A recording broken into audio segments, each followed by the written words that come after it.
जय हिंद दोस्तों।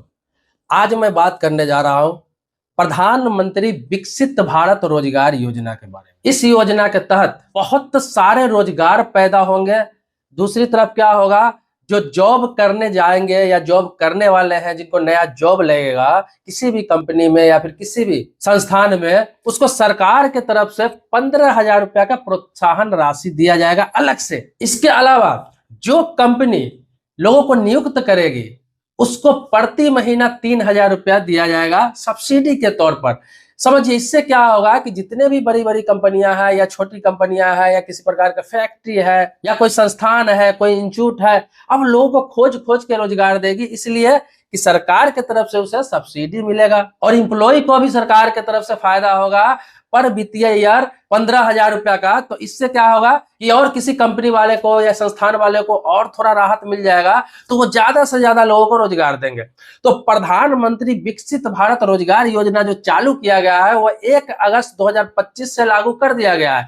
ये 15 अगस्त जो स्वतंत्रता दिवस था, उसी दिन प्रधानमंत्री ने लाल किला पे इन बातों का खुलासा किया और उन्होंने इस बारे में बताया कि इसको 1 अगस्त 2025 से ही लागू कर दिया गया है और ये 31 जुलाई 2027 तक चलेगा। मतलब 2 साल ये लगातार चलेगा और भारत सरकार ने तय किया है कि इन 2 सालों में 3.5 करोड़ लोगों को रोजगार दिया जाएगा। अब रोजगार का मतलब ये नहीं कि सरकारी नौकरी, उनका कहना है रोजगार के मतलब रोजगार, चाहे वो किसी कंपनी में काम करे या फिर किसी इंस्टीट्यूट में काम करे, किसी संस्थान में काम करे, अच्छे जगह पे काम लग जाएगा। तो 3.5 करोड़ रोजगार का लक्ष्य रखा गया है, जो जॉब के तौर पर होगा, सरकारी हो या प्राइवेट हो। तो ये विजन तय किया गया है 1 अगस्त 2025 से लेकर 31 जुलाई 2027 तक का। अब देखिए, जो नए कर्मचारी नियुक्त होंगे किसी भी कंपनी में या फिर कहीं भी, मैंने जो बताया आपको, तो उसमें क्या होगा, तो उसमें सरकार की तरफ से बताया गया कि जो कर्मचारी नियुक्त होंगे, नई जगह काम करेंगे, उनको 6 महीना पूरा करना होगा। कम से कम 6 महीना वो काम करते हैं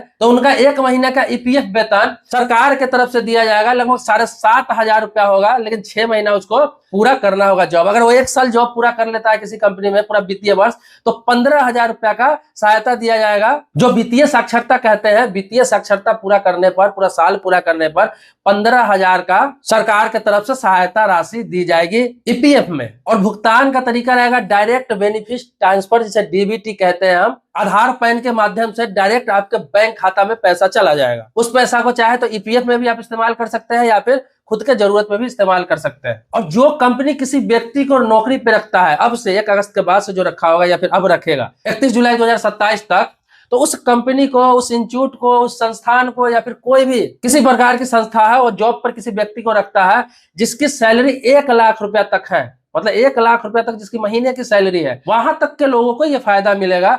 तो 1 लाख रुपए सैलरी पर भी रखता है, 20,000, 30,000, 40,000, 50,000, मैक्सिमम 1 लाख रुपए का सैलरी तक। तो कंपनी को या इंस्टीट्यूट को जो रख रहा है किसी को, कोई व्यक्ति को, उसको 3,000 रुपए प्रति महीने सरकार की तरफ से सब्सिडी के तौर पे दी जाएगी। मतलब वो किसी को 20,000 रुपए वेतन दे रहा है तो समझिए 17,000 रुपया ही देना होगा, 3,000 तो सरकार दे देगी। वो किसी को 25,000 वेतन दे रहा है तो समझिए 22,000 ही देना पड़ेगा, 3,000 तो सरकार दे देगी।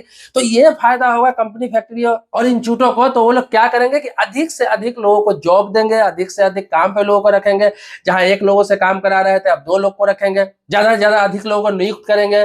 तो ऐसे नियुक्ति कर करके 3.5 करोड़ लोगों का लक्ष्य रखा गया है कि 2 साल में 3.5 करोड़ लोगों का रोजगार दिया जा सके। अब देखिए, ये जो 2 साल का लक्ष्य है, ये तो कंपनी, ऑफिशियल, प्रोफेशनल के लिए है। लेकिन मैन्युफैक्चरिंग क्षेत्र है, जो फैक्ट्री जिसको कहते हैं या फिर कहीं मैन्युफैक्चरिंग किसी चीज का होता है, कोई सामान बनता है, उन सभी क्षेत्र में ये योजना 3रे साल, 4थे साल भी लागू रह सकता है। सरकार ने कम से कम 1 लाख करोड़ का बजट रखा है इस चीजों के लिए, ताकि लोगों को सहायता मिल सके और कंपनियों को सहायता मिल सके। तो ये सरकार की तरफ से नई योजना है जिसे प्रधानमंत्री ने खुद घोषणा किया है। तो ये मैं आपको अपडेट कर रहा हूँ। बाकी इसमें जो भी अपडेट आता है, कुछ जानकारी चाहिए, कुछ नया इसमें अपडेट आता है, तो मैं नया वीडियो बनाने का प्रयास करूंगा। कुछ डिटेल्स जानकारी आती है इसके बारे में तो आपको बताने का प्रयास करूंगा। सब्सक्राइबर नहीं है तो चैनल को सब्सक्राइब कीजिए, बेल घंटी उसको भी दबा लीजिए। मिलते हैं नेक्स्ट वीडियो में एक नए मुद्दे के साथ। तब तक के लिए शुक्रिया, धन्यवाद। जय हिंद दोस्तों।